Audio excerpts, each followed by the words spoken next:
next we got Through the Storm. Now let's talk about this. First of all, the music video for Through the Storm is crazy. Who his age or in general is doing anything like that? I ain't never seen no ballerinas in music videos. I don't know if you have. I have never seen no ballerinas in music videos.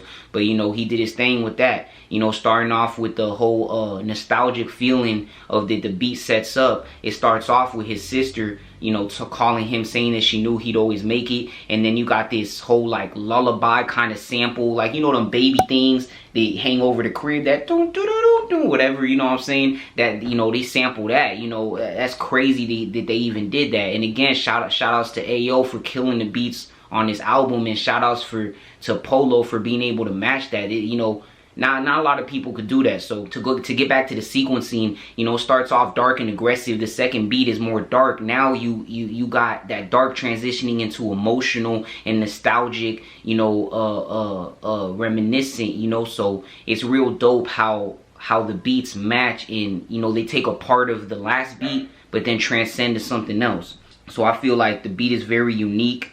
You know, it's heart-tugging. Again, the flow matches very well. That's something Polo always does. His flow, for the most part, is always going to match the beats very well. He has catchy choruses, you know what I'm saying? And this one, I feel like, is very lyrically cohesive. You know, this one in the verses, he's talking about, he's painting such a dope picture of where his life is at right now.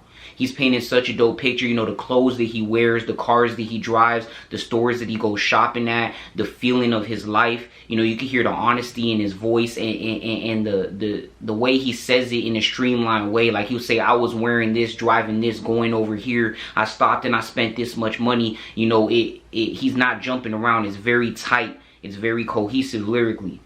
Some of the quotes is, I couldn't leave my brother in the trenches, told him come and stay with me. We're gonna live like kings for all the nights we ain't have no place to sleep.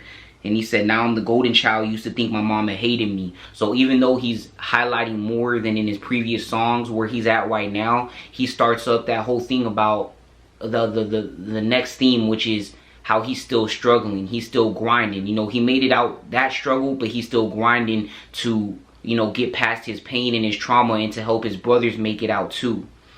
So, you know, I feel like that juxtaposition of where he's at now to where he's from, and the way the relationship between those two things, I feel like that's very well done throughout this whole album. That song had a more motivational feel too. Like I said, you know, starts off very dark and aggressive. The last song, Dying Breed, was so, you know, feeling hopeless kind of, you know, and then in this song it feels a little bit more motivational with that nostalgic feeling. You know, it kind of brings you back out of the emotions that you're feeling today to, you know, reminiscing and stuff. You know, it makes you feel like you could change.